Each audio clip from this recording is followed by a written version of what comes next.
There is a place, not here or there, but somewhere in between.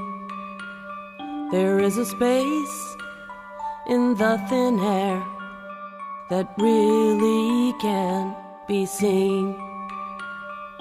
If you listen and observe, you may be surprised. Some may call it Camelot or even paradise. Some may say you cross a bridge, others through a door. But all I know about this place is that I call it Evermore. Evermore.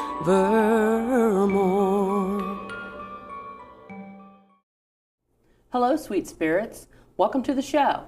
My name is Suzanne Sorrell, and I'm the host of the Evermore Paranormal Network. On this episode, we have a woman coming all the way from New Jersey to start with, we're going to talk about her being a makeup artist. So let's welcome Kate Gammage to the show. Hi, Kate. Hello. Thanks for coming back. You're welcome. So obviously, we've talked on a previous episode about a bunch of other things, about you being a psychic, a Civil War reenactor, living historian, living in a haunted house, and an ordained minister as well. So now we want to talk about you being a makeup artist. So how long have you been doing this makeup? I've been in the special effects makeup since 2010. Wow, 7 years already? And so why did you get into that?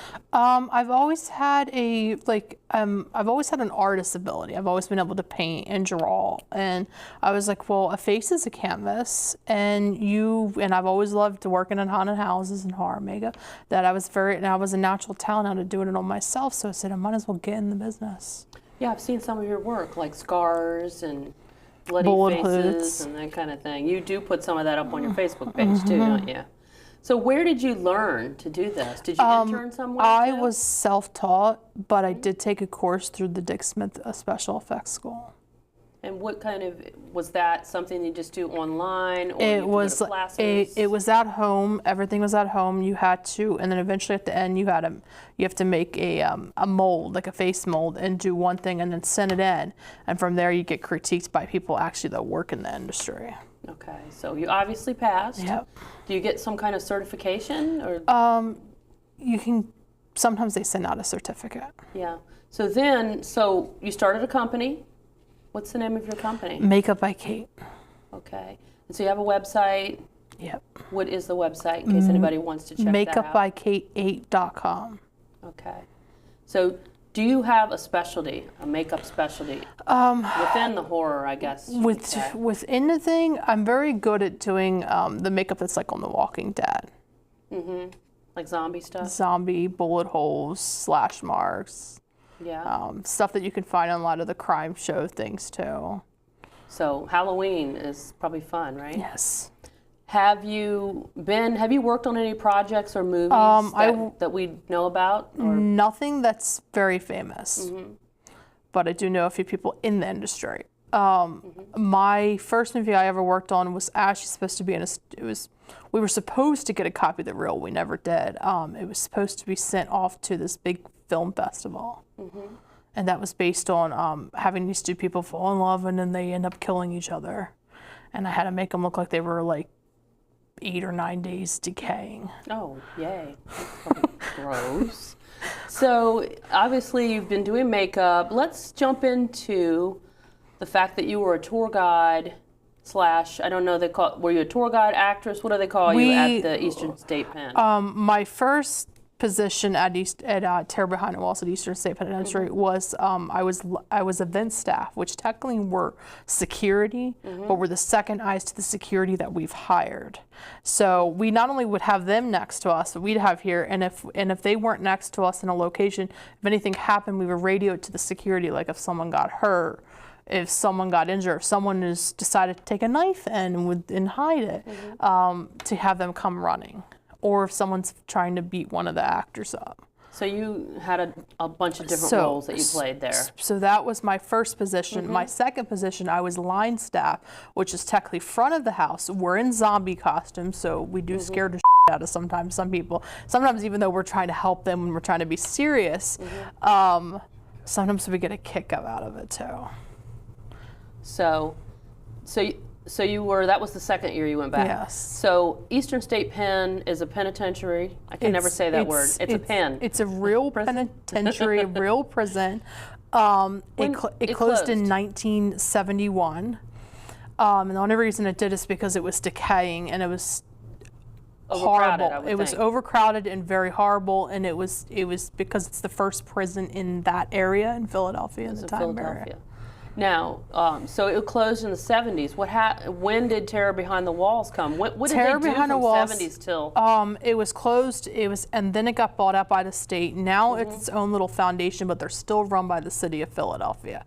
Okay. And they, and it wasn't until 1994. If I'm not mistaken, or 1992, when they decided to, when they first opened it up, it wasn't a haunted house that they did. They would do a tour, like a little tour and tell about the history around Halloween for one night. And then it wasn't until later on, I think it was like 97, when they decided to make it into a haunted house. And that's what Terror Behind the Walls is. And it's since 97? Since 97. Wow, it's a 20-year anniversary coming up then, and they're still doing it. They're still doing it. Now, Terror Behind the Walls isn't it ranked like number one or up there? Number one in the world. For haunted? For like a haunted attraction. And then Eastern State Pen is considered one of the top haunted locations as well. So you get double scared. Yes. You get scared really, and then... And it has been used on movie sets in some movies too. So... It has been used in some movies as well? It's been used in what was it, 12 Monkeys with Bruce Willis. Oh, I've heard of that. It was used in Transformers 2, when you see them in the first Transformer, when they're driving out of Eastern State Penitentiary. And I know there is Al Capone's cell is there. He did some time there? 7 months. Yeah. And then he decided, and what they did is they lied, and they told him he was getting out on like March 17th. Instead, he got out like 2 weeks earlier. And to avoid being ambushed, maybe? Ambushed and killed, so they did that on purpose. So before we get into your being on a TV show, which kind of goes in, from Eastern State Pen, how did it feel to be working in a haunted location? Was it something, especially being a psychic? It was very interesting in the beginning. You do get your own experiences, and then you had coworkers that would find out you were psychic, and they would tell me their experiences with this, or they'd be like, "Don't tell me it's haunted," and then all of a sudden they would see something, and they would come like nick me on the shoulder because they didn't want to see the things that they were seeing. Oh, yeah. And it's super haunted. It would have to be overwhelming as a psychic, because you just kind of... Sometimes I do close myself off to tune it out, unless they really do want to show themselves. Okay, well, we're going to come right back, and we're going to talk to Kate about filming a TV show at Eastern State Pen.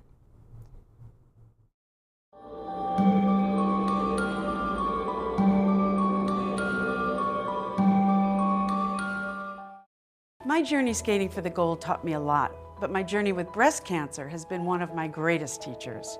Every woman's breast cancer is unique.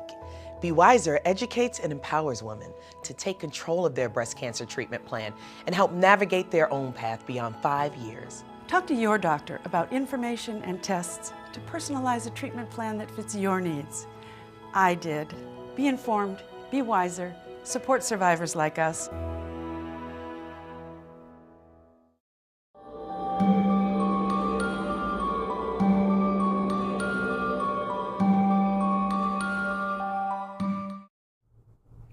Welcome back. We're going to continue to talk with Kate Gammage, and we're going to talk to her about being a reality TV actress.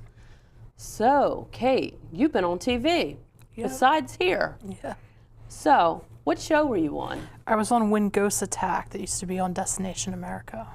So did they just do one season of that? Yeah, they did one season of that. And so you were on season 1, The last episode. the finale.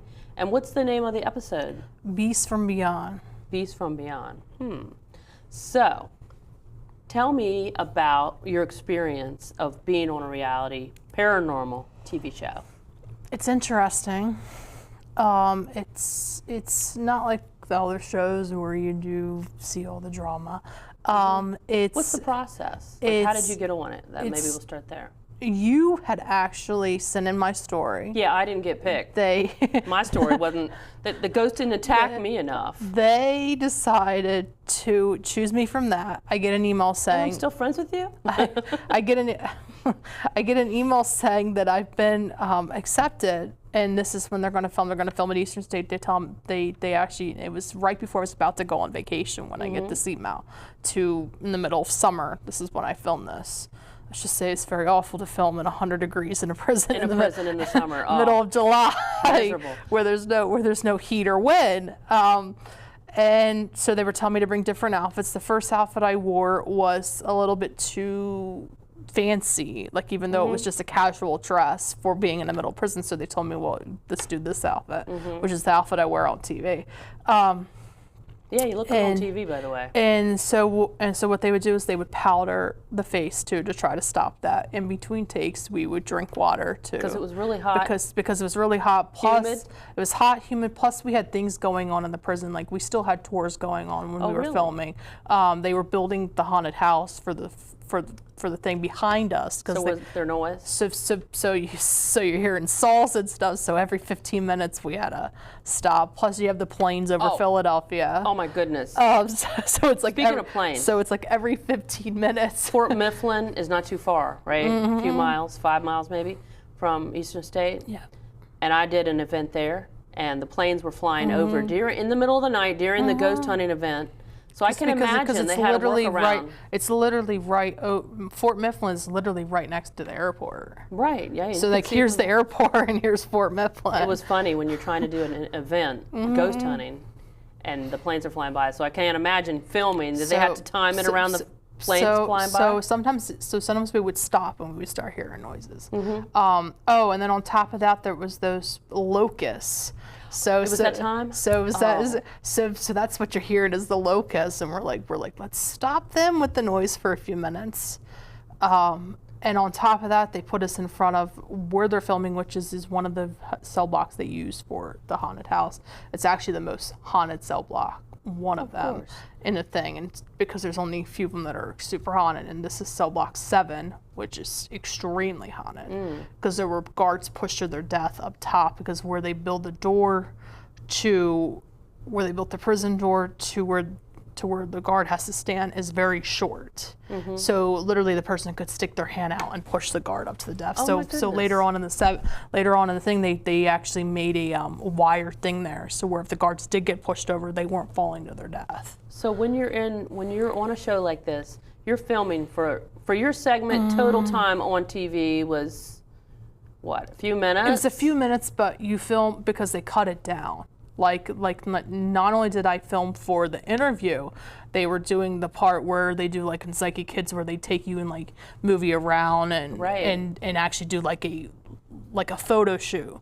Okay. So after filming, you have this photo shoot they do too. So it's an all day thing. You get out about 5 o'clock. Did they film the reenactors? They do that later. They really cast the girl that looks just like you. It was really cool. So what they do is they take your photo and then they try to find an actor that that's how it works. Matches.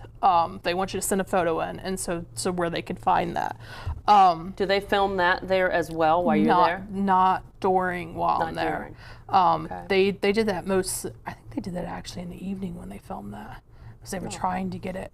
So they were at the same time at the same time that the incident actually happened. So tell me the story about what kind of story got you on the show. What was that about? I was leaving, like, the haunted house had been over. We got out about midnight, 1 o'clock. By the time you get out, it's like 1:30.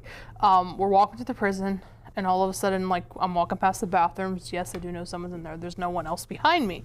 And because my other coworker went in the bathroom, I was pushed and shoved, and I slid down the hallway.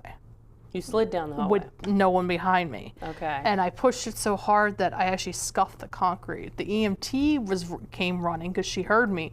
The person my other coworker that was in the bathroom that was leaving with me heard me too and says, "Are you okay?" Because he's like, "Here's this big fall." The EMT just wanted to make sure I was okay. Didn't have to go to the hospital or anything. I was fine. And then she takes the flashlight and she could see the scuff marks in the concrete. But the spirit before that, because right where I was pushed it's now the offices in the conference room. It was the workshops for the prison. So there's prisoners in and out of there. And I saw him before he pushed me. You saw the spirit before he pushed you? And then he disappeared. So what did he look like? He was had a very angry look on his face. Not in modern prison gear like 1920s, because they do have two different uniforms. The 1920s uniform is almost like regular clothes. So do you think he was a former inmate? Is that what you're thinking? We know he was a former inmate by the type of uniform that he was I wearing. wonder if he had a number on there They that didn't maybe really. you could... They didn't really do numbers back in the uniform. That type of uniform. It was. But they always wore in that type of uniform. They wore the newsboy caps. So we knew from that. We knew from the type of outfit that he was from that time period. Has anyone else experienced the same spirit? I had another coworker that she was Romanian. She was very psychic herself, and she experienced the same guy. The guy actually, let's just say, some of the spirits do violate people. They will touch you in places that are inappropriate.